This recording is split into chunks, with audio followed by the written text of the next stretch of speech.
back in their own podcast. Sit back, relax, Still Spinning is here. Still spinning, still spinning, still spinning, still spinning. Hello, everybody, and welcome to the Still Spinning Podcast, episode number 140. I'm Dan. Nicole is here, and if you're joining us live on Facebook right now, we're so glad you're here. If you find us later on the podcast, welcome. New episodes drop every Wednesday wherever you listen. So make sure you search Still Spinning. If you search and find it, make sure you subscribe wherever you listen. And let's see, what else should I mention? Oh, yeah, for more shows and merch and all that other fun, go to our website, stillspinningpodcast.com.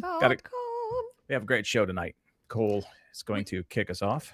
I am. And you know what? I'm actually going to derail this immediately because I forgot to tell you what I did yesterday.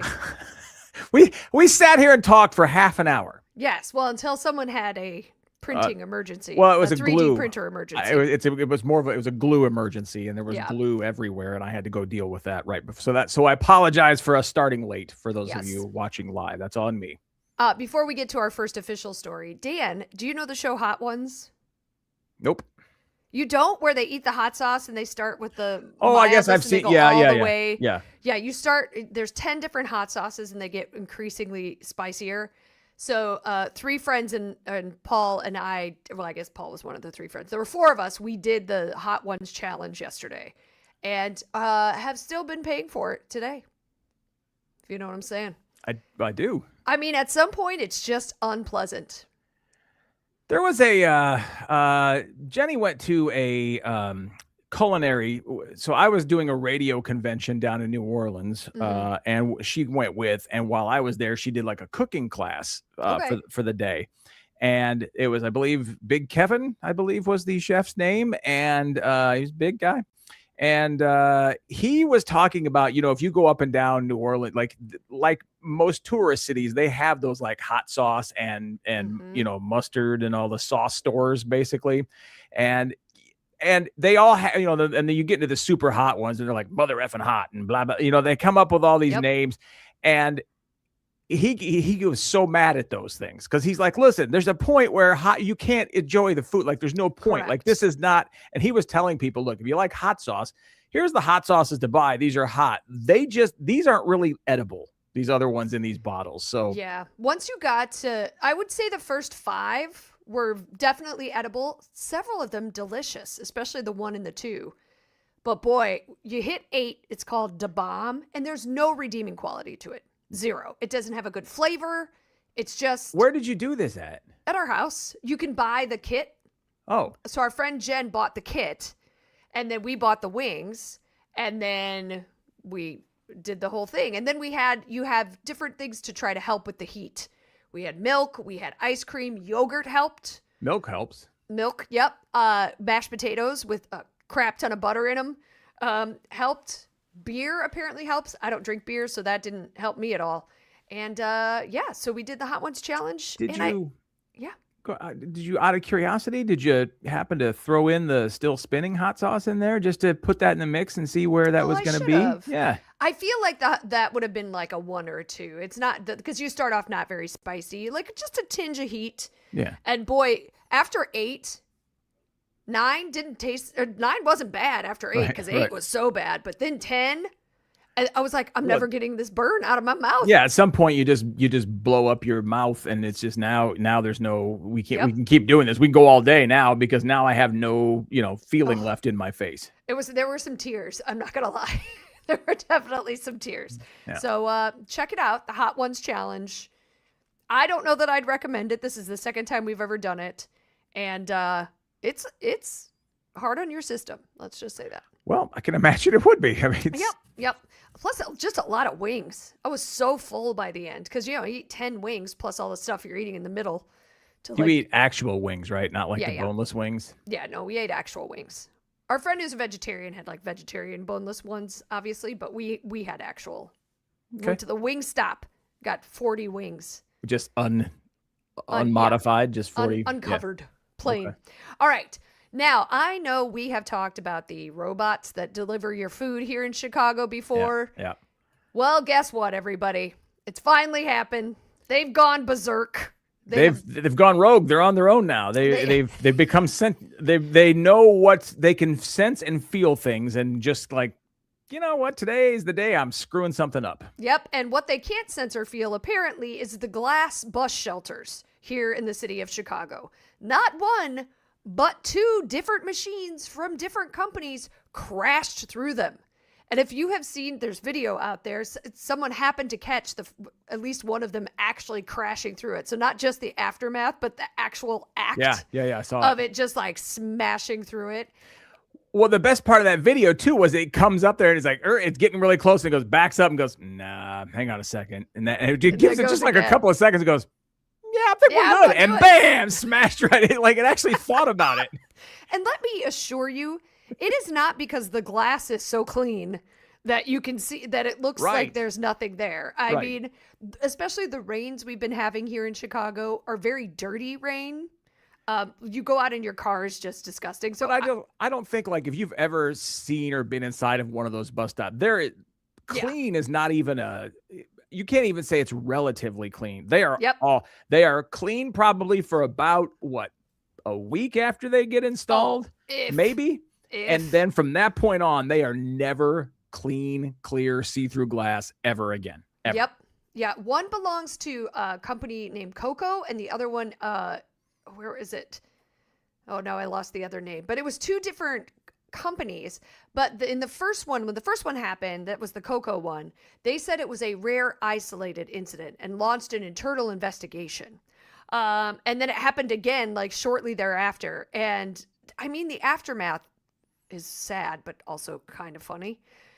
Serve Robotics is the other one that that had it. And they said they are taking the matter very seriously. No injuries were reported, which is good, because like that could have really been bad if you were sitting on the inside of the bus shelter and it smashed all that glass. I think if you were sitting inside there, it would have helped. Like it would have went, probably there. It would have probably recognized that there's something to not. Yeah, I think if there was somebody there, it probably wouldn't have happened. Yeah, but now it's already started, everybody. We told you this was going to be a bad idea. They are revolting already. So who knows what's going to happen next? Although you can now, you can Google robot delivery fails and find just all kinds of things that happen. Smashing into people's motorcycles. Yep, they stop in the middle of the intersection and emergency vehicles are coming right for them because, they have the lights. And again, I don't know exactly how it works and it freaks me out. But they are losing their minds already here in Chicago.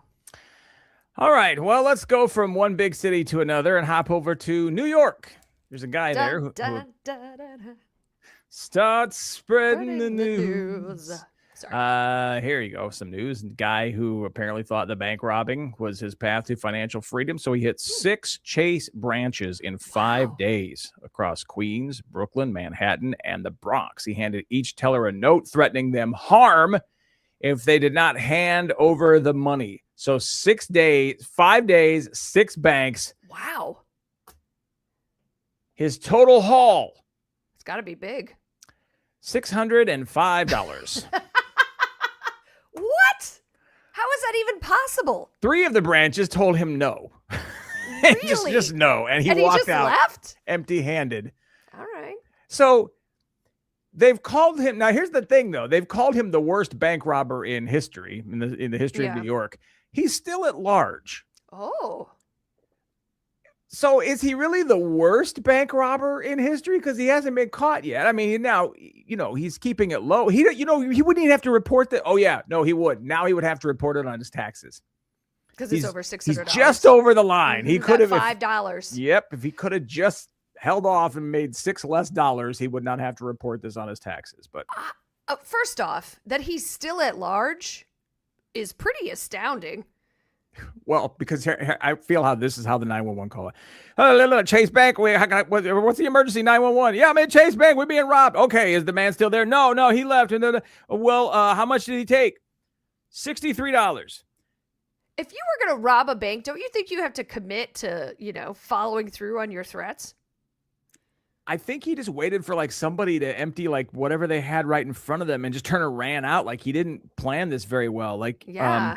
because I think that the police were like, hold on, he took what? $63? Well, all right. I tell you what, we're going to put you number 8 on the list and we'll get there. Right? Like your priority. Yeah. I do think he's a terrible bank robber, but he's a good evader. He's evading capture, so he's doing something right. The bank robbing, however, did not seem so successful for him, but not getting caught. Maybe this was his like precursor to a large operation, you know? Yeah, maybe he's just going in there and he's putting like little casting, little nets, just seeing how he's doing some recon on the different banks to see what their response is. And he's gonna one of these days he's gonna go in there and yank $500-600 out of one bank. And then he's gonna be like, well, this is my most successful one yet. Did you watch they just made a movie about the guy who robbed all the McDonald's?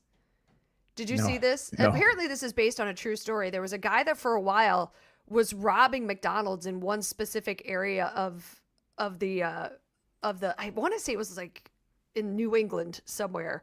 It's played by Channing Tatum. And it's very interesting because it shows how it starts and how he managed to do it and how he managed to evade capture. And he would always drop in from the ceiling. And it was...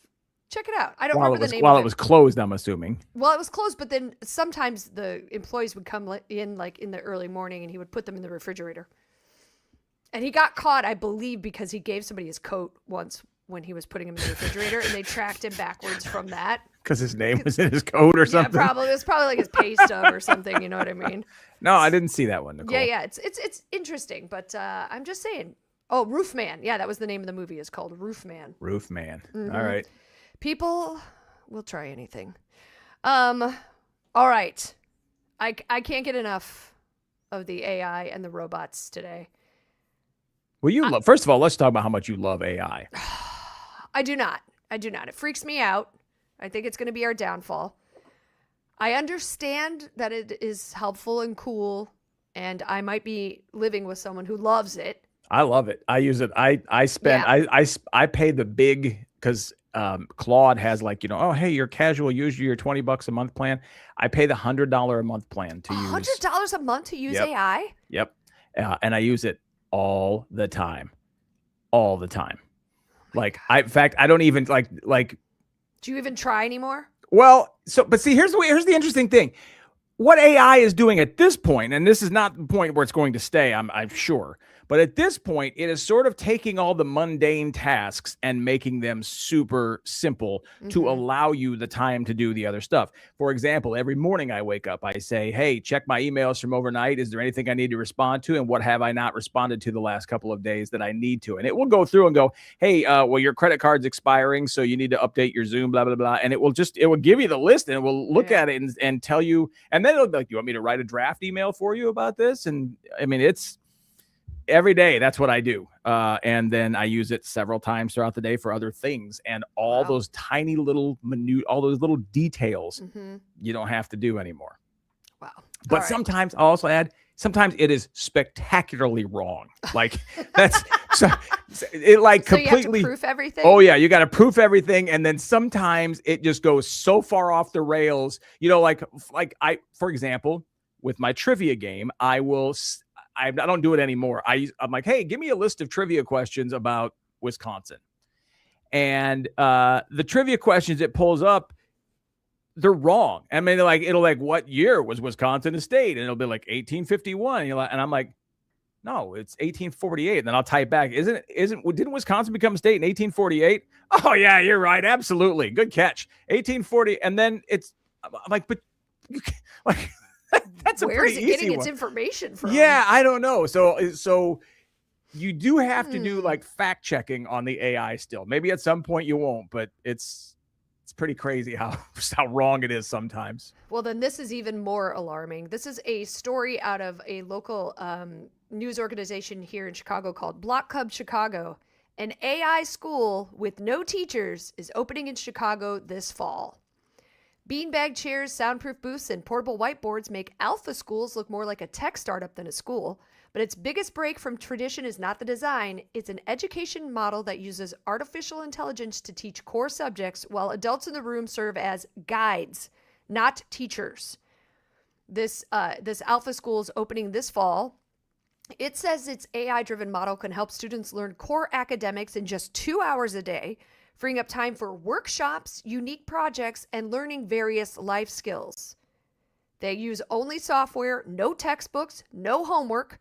The classrooms are also purged of traditional teachers and replaced with guides who are instructed to motivate students as they complete their virtual lessons.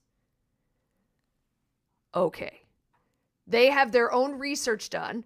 The Alpha founder said that in a survey of its 1,000 K through 12 students at 13 schools around the United States, 94% said they love school and 60% saying they would rather go to school than on vacation. First off, I doubt it. Then you ain't going to the right places on vacation. Correct. Yeah. Correct. Guess how much tuition is for this AI, no teachers, only motivational guides? So my brain says it should be a lot less than actual schools. Correct, because you're not paying people. But then the other part of me says, well, Nicole wouldn't say it like that if it were. That's fair. If it were costing a lot less. So what? I have no idea. $55,000 a year. It is That's like Harvard. but I doubt it. Not anymore. Yeah. It is their model is they have morning academics and afternoon workshops, all completely taught by the AI platform on a computer. So did we not learn anything about how students didn't do great during the pandemic, doing Zoom learning and virtual learning and that sort of thing? Did they think just because now the students are going to be in the same room that maybe that will help with that? I don't know, but that's just scary. We're just basically handing over the education to the computer. Correct. Obviously, the scariest thing about AI is whoever's programming the AI will then basically be programming you. And are they all the kids going to think Wisconsin, the state was, made a state at a very different time than it actually was? So they move then. The afternoon is all these hands-on workshops focusing on life skills, teamwork, and project-based learning. They have breaks built in, and at least one workshop makes them be active. So gym, basically. Right. They're doing gym. I don't have kids, so maybe I'm speaking from a place that it would be different if I did. I cannot imagine. Terrifying. Yeah. 100% terrifying. Absolutely not. How are you going to monitor and make sure that whatever they're being taught is correct, accurate, not brainwashing them, not just bogus information? This is terrifying to me. Yeah. And these guides, like, what sort of do they just have to have a pulse? Like, who's in the room? Are they like the teacher's aide? Are the aide the aide to the teacher's aide? Right. So, but all right. So yes, that's terrible and horrifying. Let me tell you something else though. I don't want to seem like I'm defending AI. Yeah. But so, and I did not talk to my wife about this, so I'm not going to. I don't want to tell her. She was in the hospital a couple of weeks ago for a few days. Okay. I would almost guarantee that she would not care if I told you what it was. But I didn't talk to her about it. Well, it's not HIPAA. Like, if I tell you, it's not HIPAA. But I know. It was something very rare. They only see it at the hospital. They only see it twice a year at the hospital. If anybody's going to have something very rare, it's your wife. Exactly. Yeah. Right. But here's the interesting thing about this is that, and it was something I'd never heard of. And I can say it, I can tell you what it is, but only because I've said it like 65 times because people kept asking me what it was. And like I said, I promise she wouldn't tell it. She wouldn't care if I told you, but I didn't ask her. So I'm not going to say it. But, when she went in, so the first night was very, very scary. And the second day was not a whole lot less scary, but so like on the third day, I'm sitting there at the hospital and I've got the computer with me. And I'm opening up my Claude program. And I said, just out of curiosity, let me see. And I typed in her symptoms. I typed in what happened. I explained in detail what had happened. And it asked me a couple of questions like, well, was the pain in the front of the chest or behind the chest or what was it? Was she, was there any other, was she vomiting with pain? Or, I mean, there was like a whole list of questions and about 6 or 7 questions. And it said, well, it's most likely this. And it was that. Really? That's crazy. Like, I had never heard of this thing before. The doctors only see this twice a year. And based on the questions the answers that I gave and my description, it said, and it said it could also be this, this, or this, but most likely it's this. And I'm just like, what? That's terrifying. I don't know if I should be impressed or terrified. That's where I am on that. Like, like, is there going to be a point where we don't need a doctor at some point? Because somebody will just type in all your symptoms when you go in and then, well, let's check this. It'll probably be this. Probably. And then they just give you like a treatment plan and off you go. Yeah, the AI writes your prescription. Oh my God. Yeah, I know. It was so crazy. I'm like, I can't believe it actually said that, because I was thinking it might give me a list of like 40 things and then somewhere it could be that. Nope. It said it's most likely this. And then it said it could be this or this, but it's probably this. It gave you a list of differentials. And I was like, you got to be kidding me. That's exactly what it was.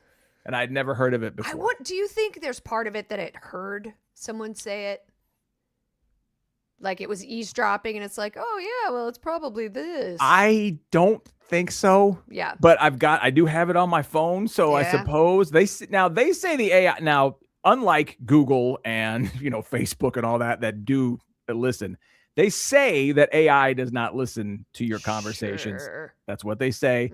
I don't think they have to, because we basically give it all the information. We don't, that's true. and there's no ads. There's no reason they need to, know that much about you. I don't know.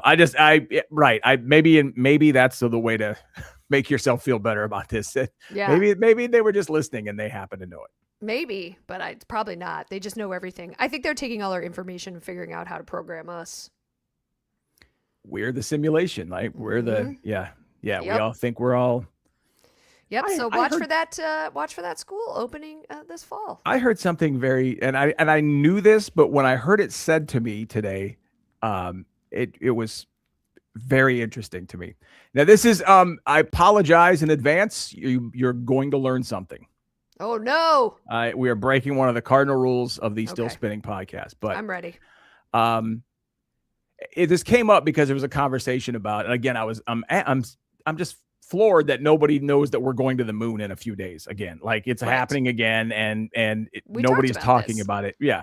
Well, they since had to cancel it. Right. They rolled the machine back, and now they've got it back out. We're getting ready to go again. But it was a conversation that I was watching these two very smart people, way smarter than me, having about alien life and whether, it could be out there. And I probably think it has to be just 100%. Statistically speaking.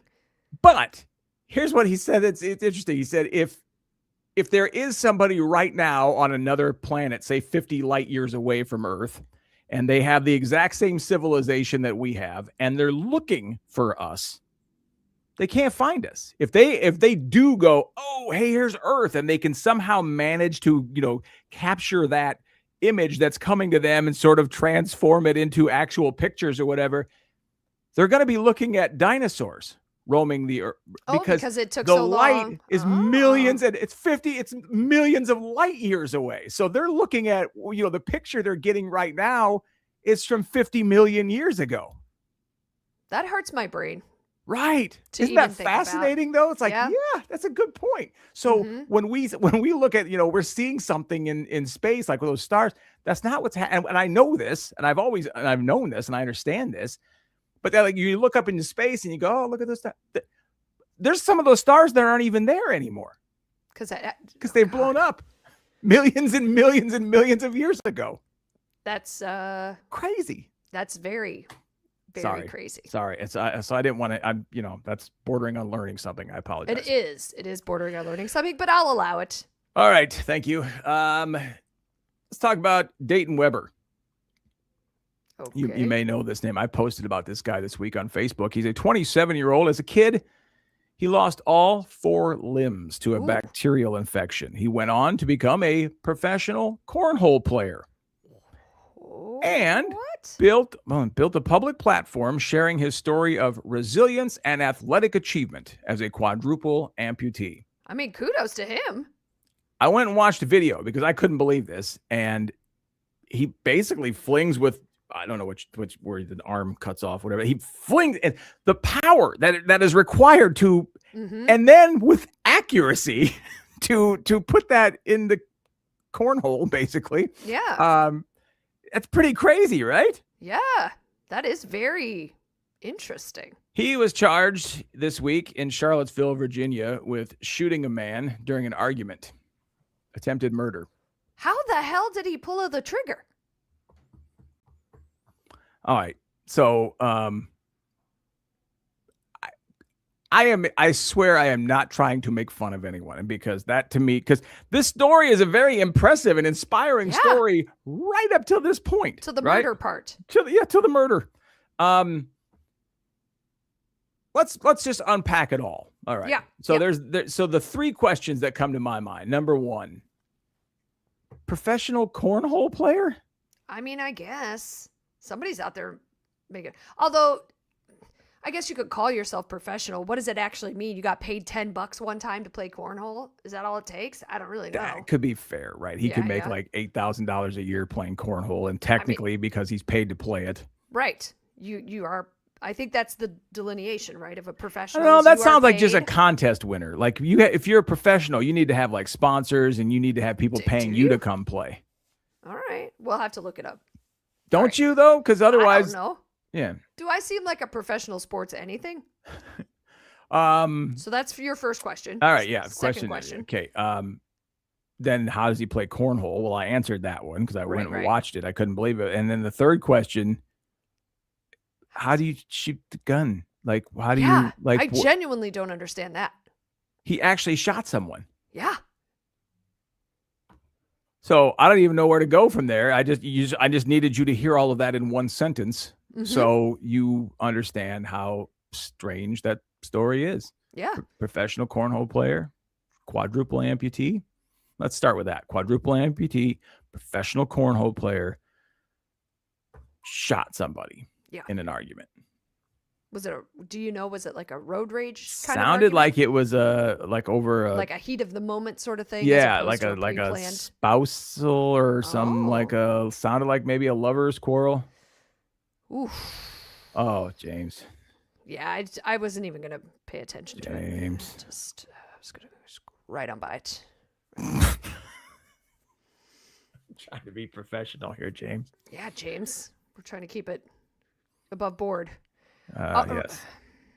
All right. Well, James does not have a leg to stand on with that joke. Okay. Next.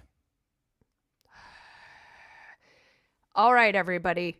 We have talked about the increased heists of semi-trucks, like trailers, getting stolen. Steaks and just like lobsters. Steaks. Costco here in the U.S. had one. Yep. Well, there's been another one. This time it was a truck that departed Italy, headed to Poland. The shipment never made it, and it was carrying 413,793 individual Kit Kat bars from Nestle, everybody. And I have to say, the European Kit Kats are 100% my favorites. Why? U.S. Kit Kats, don't care for them. Over there, they're delicious. Their chocolate's better because they can't put as much stuff in it. So they just taste delicious. But now they have lost 12 tons of the candy bars. They were stolen after they left a production site in central Italy. They were headed to Poland, and they aren't saying exactly where it vanished. But this shipment was supposed to be distributed all over Europe. They're saying, Nestle's coming out saying there's no safety risk associated, but they did warn that the stolen products could end up appearing through unofficial sales channels in Europe. So Facebook Marketplace, you see somebody selling, 100,000 Kit Kat bars. Yeah, exactly. Then you're going to know it's a little suspicious.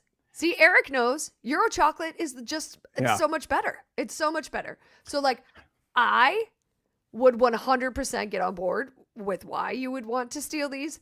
I think 400,000 is a little much. And I just can't imagine the black market is hot for Kit Kat. So do you think they stole it thinking it was something else? Wait, Probably. They haven't found the bank robber guy yet. Well, but he's in New York. This is in Europe.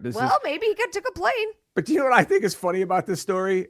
So they say it's 400,000 Kit Kats. Yep. Over 400, yep. Over 400,000. And they were going to be distributed throughout Europe. Europe, the whole continent of Europe, they're going to be distributed.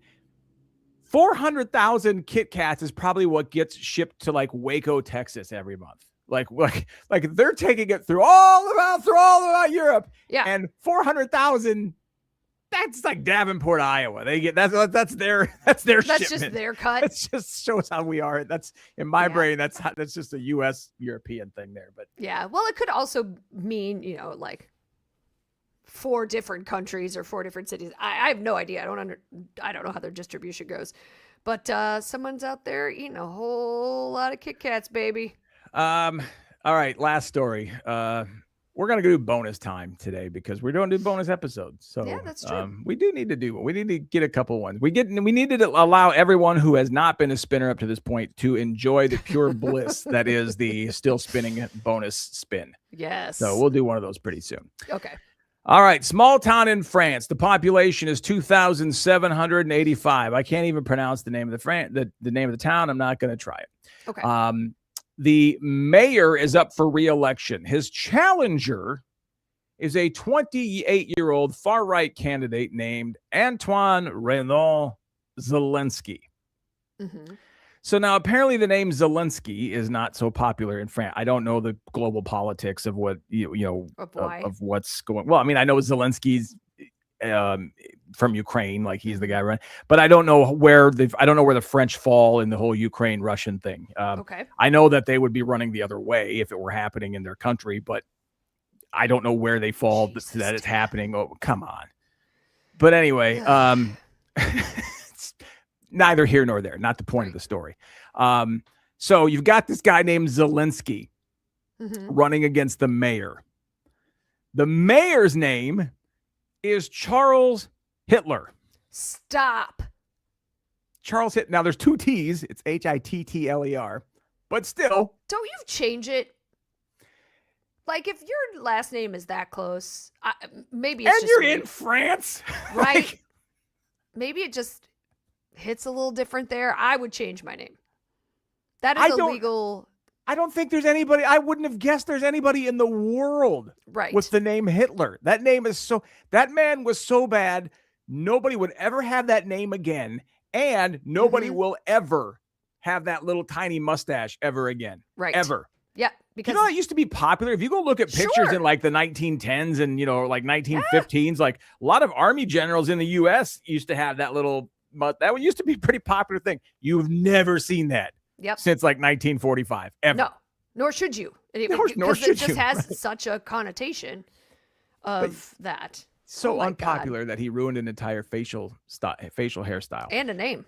And then, but apparently not because Charles Hittler. Now the funny thing is, they're doing this story where they're talking about it, and he's very mad that nobody wants to talk about. He's like, "Oh, they want to talk about it." Well, you think Hitler running against Zelensky in a small town in France, and you think we're going to care about anything other than that? Yeah, no, that really does get the top billing. Now, here's the thing, too.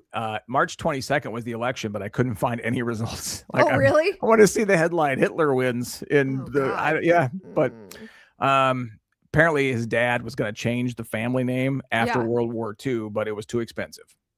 So I don't know. I think you sell like a kidney or something to finance that. I think you just change. In fact, they would probably do it for. I feel like they would do it for free if you walked in and go, "Look, I don't have the money, but my last name is Hitler." Yeah, I think that's just a courtesy. I think they were like, "Please, we're putting you to the front of the line." Yes, you step right over here. Thank you so much. This won't take but a moment. People, no, he can't cut in front of me. His name's Hitler. Go, go, go, go. Yeah, it's all you. All you, buddy. Yep. Nobody can come close to that. All right, everyone. Well, thank you so much for joining us for episode 140 of the Still Spinning podcast. Once again, you can find out all kinds of information about us and find past episodes on our website, stillspinningpodcast.com. We will be back next week, Monday live, if you want to watch live on Facebook at 7 p.m. Central Time, or wherever you normally listen to your podcast. It's released Wednesdays, usually pretty early in the morning, but every once in a while. If I accidentally hit PM instead of AM, sometimes it comes later. Yeah. It happens. Otherwise, we hope you have a fantastic week. Happy Good Steak Friday. is coming up. So to all those who celebrate, have a good one. Talk to you next week. Still spinning.